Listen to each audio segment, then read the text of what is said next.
when they say the streets are paved with gold, did you ever watch California's Gold with Hugo Hauser? I used to love that show. Maybe that's why I have a YouTube channel. Maybe I took all that instruction from good old Hugo Hauser, except he used to comb his hair. I didn't know I was going to make a video, so I didn't comb my hair.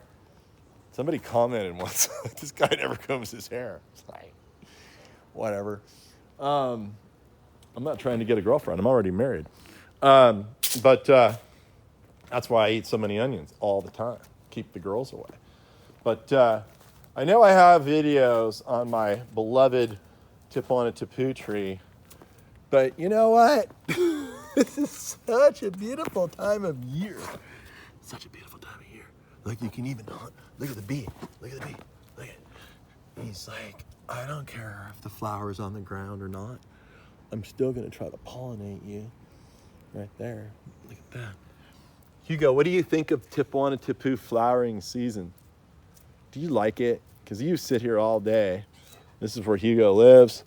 Hugo will sit right here, right here, right here. Because I designed my driveway in such a way, we should have a video on this. It's all about sight lines.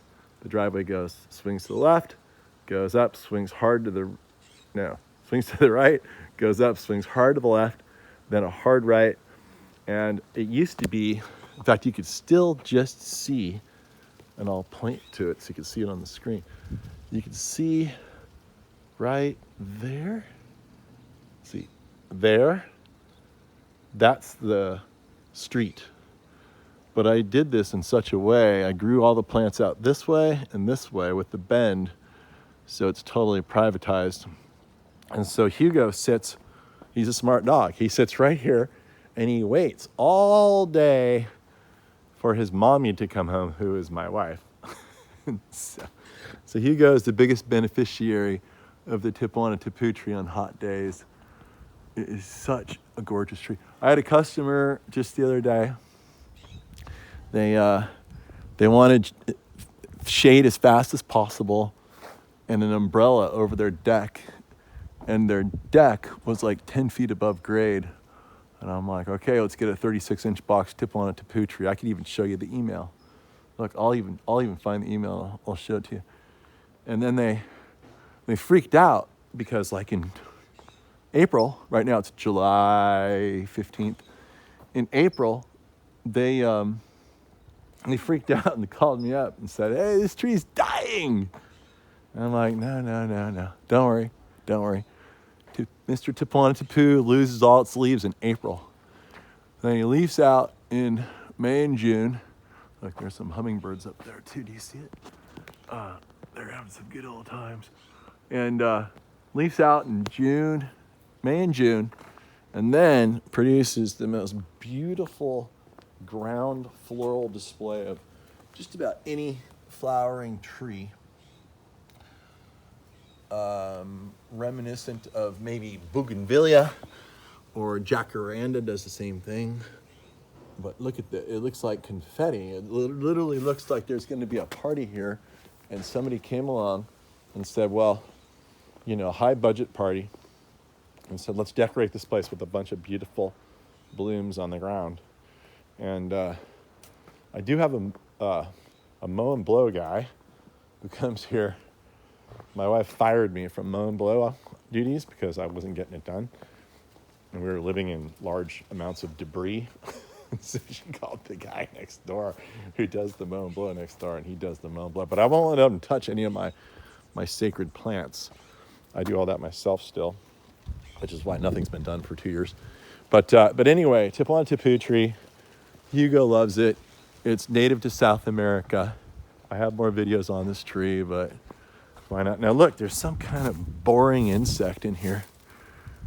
And I don't know what's going on, but the tree doesn't seem to care. It's so healthy. And if something's eating the inside of the tree here, that's kind of a good thing, because that means it's slowing its growth down, taking juices away, which is good because it's taken me 20 years for this tree to get this big. And as you can see, It's perfect size now. It fits over the whole entire circular driveway, which I also designed and installed 20 years ago at great labor. And it's just reaching out to the very edge. So it's perfect. So eventually I'll probably have to start trimming this tree back. But for right now, it's perfect. And we'll get a close-up of the flowers on the tree. See the dappled yellow. It's a real beautiful shade. It's a wonderful street tree. It's a wonderful parking lot tree to park under. And it's hardy to probably 18 to 20 degrees, so it's hardier than people think. It's a tree that's ubiquitous throughout Southern California, but for some reason has been banned from Northern California by all landscape architects, except those who know about it from Southern California. But anyway, they're slowly learning about the tree and using it. But there was no reason this tree shouldn't be ubiquitous here. It is a little brittle in the wind, but it's well worth it to put up with it. Every tree has a downside. This one is probably because it's brittle, and that's about it. But it just loves to wave in the breeze and look beautiful and tropical.